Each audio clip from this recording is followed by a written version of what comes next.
Hi dear students, I'm back here again with your own channel Physics at your Tips और मेरा काम ही आपके physics को आपके टिप्स पर लाना है।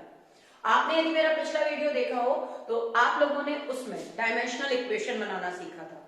डायमेंशनल इक्वेशन बनाने को सिखाने के बाद अब मैं आपको लेके जा रही हूं किस चीज पर, एप्लीकेशंस ऑफ डायमेंशन एनालिसिस पर। तो उससे पहले एक छोटा सा क्विक रिवीजन देती हूँ डायमेंशन फॉर्मूला बनाने का। जिन्होंने मेरा पुराना वीडियो नहीं देखा वो मेरा पुराना वीडियो जरूर देखें और उसके बाद इन एप्लीकेशंस को करें। आई एश्योर यू कि आपको कोई प्रॉब्लम नहीं होगी। तो एक छोटा सा रिवीजन, कुछ याद है? कौन सी क्वांटिटी पड़ी? एक नई, सरफेस टेंशन। क्या डायमेंशन होती है इसकी? तुम्हें इसका फॉर्मूला पता है, फोर्स अपॉन लेंथ। ये बेसिक है डायमेंशन एनालिसिस का कि यदि तुम्हें डायमेंशन याद नहीं होती तो तुम्हें उस क्वांटिटी का फॉर्मूला जरूर याद होना चाहिए। यदि तुम्हें उसका फॉर्मूला याद है तो तुम उसका डायमेंशन बना सकते हो। So let's go on. Force ml t minus 2 upon L, तो it will become mt minus 2. Revised? Okay, very good. Next, stress. Stress का फॉर्मूला क्या होता है? Force per unit area. Force का डायमेंशन हो गया mlt minus 2 upon L square, so it will become ml minus 1 t minus 2. Is it clear? किसी को कोई प्रॉब्लम आ रही हो तो मुझे जरूर कमेंट बॉक्स में लिखिए कि आपको ये बात समझ में नहीं आई। मैं आपको उसका करेक्ट डिस्क्रिप्शन भेजूंगी और जिससे आपको समझने में कोई प्रॉब्लम नहीं होगी। आप यहाँ से देख सकते हो, जिन्होंने आज पहली बार मेरा चैनल देखा है, 2 ऊपर पहुंचेगा, यहाँ पे +1 पावर है, ये माइनस की 2 हो जाएगी, इसलिए it will become -1। Right. Strain आपने पढ़ लिया था। Strain is a unitless and dimensionless quantity.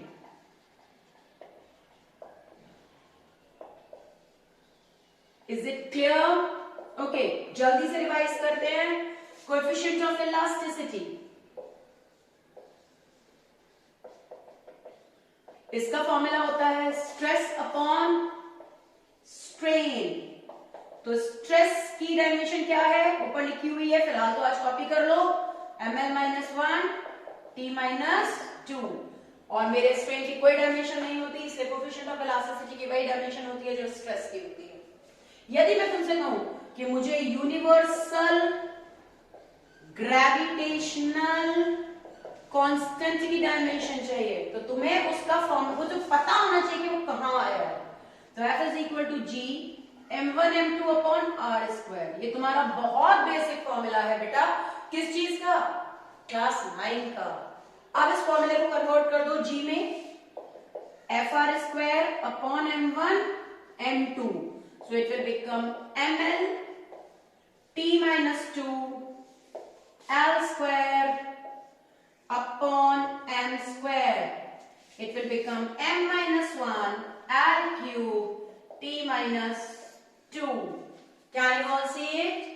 So this was a quick revision for you for having before starting the applications of dimensional analysis. इसी तरीके से आप किसी भी क्वांटिटी का डायमेंशनल फॉर्मूला जनरेट कर लेते हो बिना, लेकिन ये याद रखना कि जब तक तुम्हें उसका फॉर्मूला याद नहीं होगा तुम डायमेंशन जनरेट नहीं कर सकते। या तो जनरेट करना सीखो या याद करना सीखो। जनरेट करना हमारे फिजिक्स में अप्लाइड होने की वजह से ज्यादा इजी है एज कंपैरेटिव टू याद करना, और फिजिक्स के स्टूडेंट्स को हमेशा अप्लाइड रहना। ठीक है, चलो तो मैं आपको सबसे पहला एप्लीकेशन इसका सिखा रही हूं to check the correctness of the given equation. बेटा जब हम इसके डायमेंशन के एप्लीकेशंस में आते हैं तो उससे पहले हमें दो चीजें बहुत अच्छी तरह से पता होनी चाहिए, जिन्हें हम एक नाम से पढ़ते हैं। That is principle of homogeneity. Principle of homogeneity, दो प्रिंसिपल्स हैं। पहला तुम्हें क्लास 9 क्या बहुत छोटी क्लास में सिखा दिया गया था, unit of left hand side should be equal to unit of right hand side. अब तुम समझ चुके हो कि जैसा यूनिट होगा वैसा ही डायमेंशन होगा। तो एक्चुअली तुम्हारा फर्स्ट प्रिंसिपल तो बन जाता है dimension of LHS। Is equal to dimension of RHS।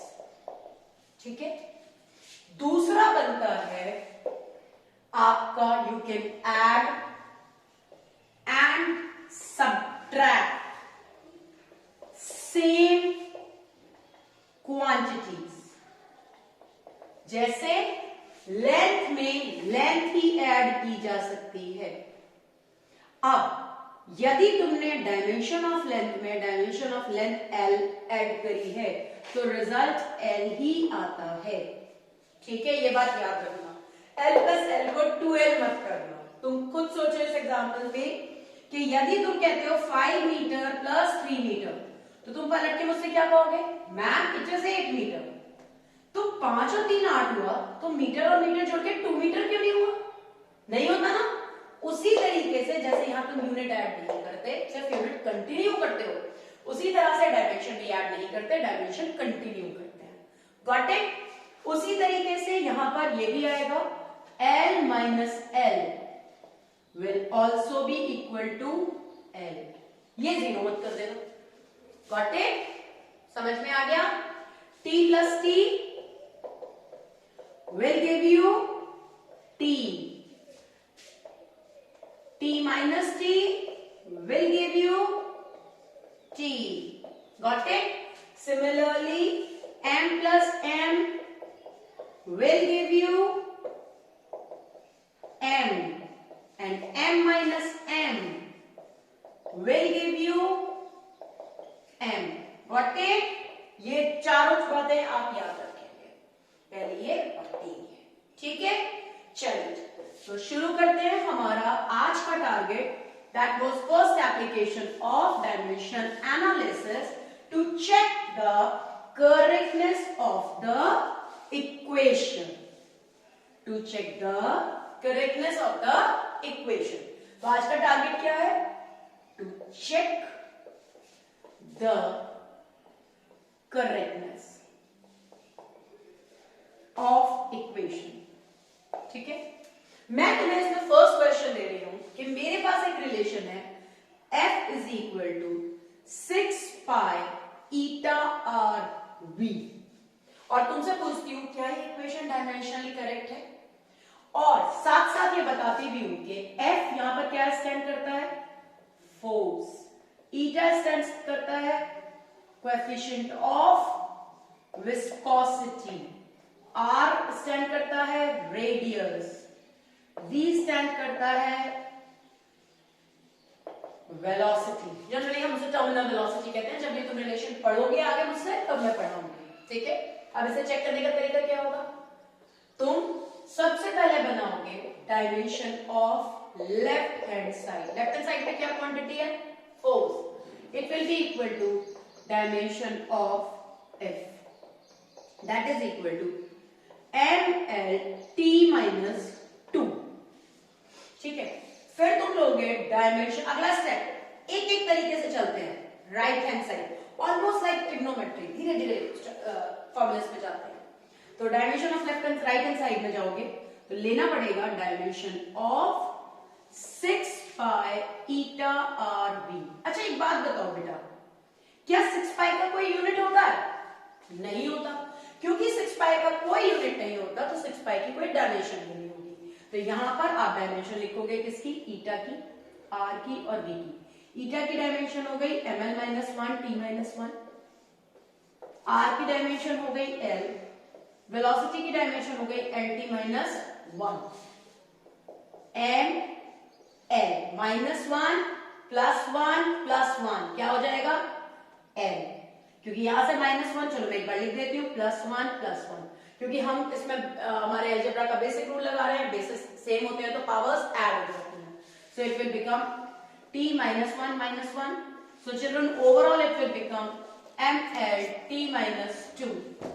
तो can you see dimension of left hand side is equal to dimension of right hand side. तो आप यहां पे लोगे since dimension of left hand side is equal to dimension of right hand side, so the equation is dimensionally correct. The equation is dimensionally correct. So wait for my next video. We will be doing many more questions based on the same and will be giving you more applications of dimension analysis. If you like my channel, if you like my way of teaching, then please do subscribe my channel and just press the bell icon. I'm waiting eagerly for it. Till then,